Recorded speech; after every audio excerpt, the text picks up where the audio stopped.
ಶನಿಗ್ರಹ ಅಂದರೆ ಸ್ಯಾಟರ್ನ್ ಸೌರವ್ಯೂಹಕ್ಕೆ ಒಂದು ಆಭರಣಪ್ರಾಯವಾದ ಗ್ರಹ ಅಂತ ಹೇಳ್ಬೋದು. ಅಂದರೆ jewel of the solar system ಅಂತ ನಾವು ಇಂಗ್ಲೀಷ್ನಲ್ಲಿ ಹೇಳ್ಬೋದು.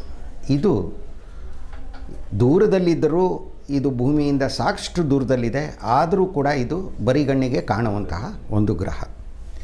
ಈ ಗ್ರಹದ ವೈಶಿಷ್ಟ್ಯ ಏನಪ್ಪ ಅಂದರೆ, ಇದು ಅತ್ಯಂತ ಸುಂದರವಾದ, ಬಹಳ ಪ್ರಮುಖವಾಗಿ ಕಂಡುಬರುವಂತಹ ಉಂಗುರಗಳಿಂದ ಸುತ್ತುವರಿಯಲ್ಪಟ್ಟಿದೆ.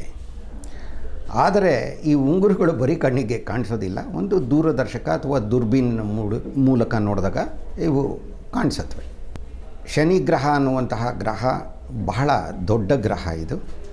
ಇದಕ್ಕೆ ಈ ಹೆಸರು ಕನ್ನಡದಲ್ಲಿ ಅಥವಾ ನಮ್ಮ ಭಾರತೀಯ ಭಾಷೆಗಳಲ್ಲಿ ಇದಕ್ಕೆ ಹೆಸರು ಬರೋದಕ್ಕೆ ಕಾರಣ ಏನು ಅಂದರೆ, ಶನೈಶ್ಚರಃ ಅಂದರೆ ಸಂಸ್ಕೃತದಲ್ಲಿ ನಿಧಾನವಾಗಿ ಚಲಿಸುವವನು ಅಂತ ಅರ್ಥ.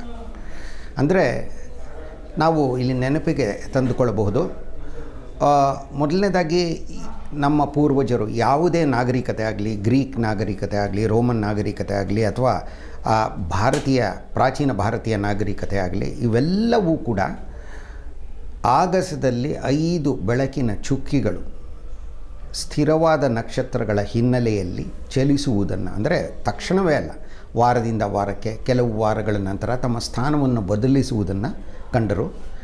ಪ್ರಾಚೀನ ಗ್ರೀಕರು ಅವುಗಳಿಗೆ ಪ್ಲಾನೆಟೀಸ್ ಅಂದರೆ ಅಲೆಮಾರಿಗಳು ಎಂಬ ಹೆಸರಿಟ್ಟರು. ಆ ಮೂಲಕ ಅದು ಪ್ಲ್ಯಾನೆಟ್ ಅನ್ನುವ ಪದ ಇಂಗ್ಲೀಷ್ನಲ್ಲಿ ಗ್ರಹ ಅನ್ನುವಂತಹ ಪದ ಬಂದಿದೆ. ಈ 5 ಬೆಳಕಿನ ಚುಕ್ಕಿಗಳಲ್ಲಿ ತೌಲನಿಕವಾಗಿ ಅಂದರೆ ಕಂಪ್ಯಾರಿಟಿವ್ಲಿ ಅಂತ ಹೇಳ್ಬೋದು, ಬಹಳ ವೇಗವಾಗಿ ಚಲಿಸ್ತಾ ಇದ್ದದ್ದು ಒಂದು ಬೆಳಕಿನ ಚುಕ್ಕಿ. ಅದಕ್ಕೆ ಪ್ರಾಚೀನ ರೋಮನ್ನರು ತಮ್ಮ ದೂತ ದೇವತೆಯ ಹೆಸರನ್ನು ಇಟ್ಟರು, ಅಂದರೆ ಮರ್ಕ್ಯುರಿ ಅಂತ. ಅದೇ ರೀತಿ ವೀನಸ್ಗೆ ಮತ್ತೊಂದು ಕಾರಣದಿಂದ ಬೇರೆ ಹೆಸರು ಬಂತು. ಮಂಗಳ ಗ್ರಹಕ್ಕೆ ಮಾರ್ಸ್ ಅಂತಂದರು. ಜೂಪಿಟರ್ ಅಂದರೆ ಗುರು, ಆಮೇಲೆ ಸ್ಯಾಟರ್ನ್ ಶನಿ.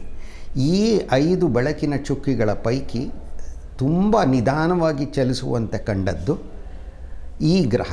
ಅದಕ್ಕೆ ಶನೈಶ್ಚರಃ ಅಂತ ಈ ಬೆಳಕಿನ ಚುಕ್ಕಿಗೆ ಶನಿ ಅನ್ನುವಂಥ ಹೆಸರು ಬಂತು. ಆದರೆ ಇದು ಕನ್ನಡದಲ್ಲಿ ಕೆಲಮಟ್ಟಿಗೆ ಬೈಗಳ ಶಬ್ದ ಕೂಡ ಆಗಿದೆ. ಆದರೆ ಇದಕ್ಕೆ ಈ ಹೆಸರು ಬರೋದಕ್ಕೆ ಕಾರಣ ಅದು ಇತರ ಬೆಳಕಿನ ಚುಕ್ಕಿಗಳಿಗೆ, ಅಂದರೆ ಗ್ರಹಗಳು ಅಂತ ನಾವೇನು ಹೇಳ್ತೀವಿ, ಅದನ್ನು ನಮ್ಮ ಪೂರ್ವಜರು ಕಂಡ್ರಲ್ಲ, ಅವುಗಳ ಪೈಕಿ ಅತ್ಯಂತ ನಿಧಾನವಾಗಿ ಚಲಿಸುತ್ತಿರುವುದರಿಂದ ಇದಕ್ಕೆ ಈ ಹೆಸರು ಬಂತು.